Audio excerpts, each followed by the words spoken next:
ಇನ್ನು ಕೇವಲ 3 ತಿಂಗಳಲ್ಲಿ ಕಾಂಗ್ರೆಸ್ ಸರ್ಕಾರ ಪತನವಾಗುತ್ತೆ ಅಂತ ದಾವಣಗೆರೆಯಲ್ಲಿ ಶಾಸಕ ರಮೇಶ್ ಜಾರಕಿಹೊಳಿ ಸ್ಫೋಟಕ ಹೇಳಿಕೆ ನೀಡಿದ್ದಾರೆ.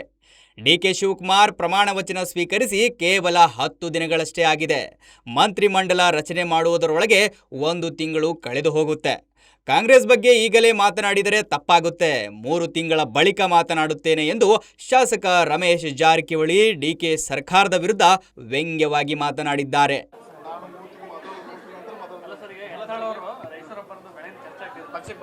ಇಲ್ಲ, ನನ್ನ ಮಾಹಿತಿ ಇಲ್ಲ ಅದ್ರ ಬಗ್ಗೆ ಚರ್ಚೆ ಬೇಡ. ಈಗ 3 ಮಂತ್ಸ್ ಮಾಡೋಣ ಮಾತಾಡೋದಿಲ್ಲ. 3 ತಿಂಗಳ ಸರ್ಕಾರ ಬಗ್ಗೆ ಮಾತಾಡ್ತೇನೆ.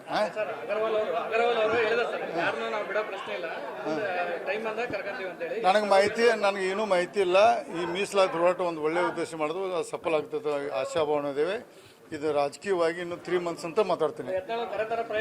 ನಮ್ಮ ಡೇ 1 ಮಾಡತ್ತೇನೆ. ಪ್ರಯತ್ನ ಮಾಡಿದೆ. ಅದು ಹೈಕಮಾಂಡ್ ಡಿಸಿಷನ್. ನನಗೆ ಗೊತ್ತಿಲ್ಲ. ಆಯ್ತು, ಅದು ಈಗ ಸದ್ಯ ಮಾತಾಡ್ಬೇಡ. ಅಲ್ಲ ನೋಡಿ, ಇವತ್ತಿಗೆ 10 ದಿವಸ ಆಯ್ತು ಪ್ರಮಾಣ ಸ್ವೀಕಾರ ಮಾಡಿ. ಇನ್ನು ಮಂತ್ರಿಮಂಡಲ ರಚನೆ ಮಾಡಿ 1 ತಿಂಗಳು ಹೋಗ್ತೈತೆ. 2 ತಿಂಗಳ ಟೈಮ್ ಕೊಡಲ್ಲ ಸರ್ಕಾರಕ್ಕೆ. ಈಗ ಮಾತಾಡಿದ್ರೆ ನಾನು ಹತಾಶ ಭಾವನೆ ಮಾತಾಡಂಗೆ ಆಗ್ತದೆ. ನನಗೇನು ಗೊತ್ತ. Thank you. ಸಂಪೂರ್ಣ ನ್ಯೂಸ್, ಇದು ನೊಂದವರ ಧ್ವನಿ.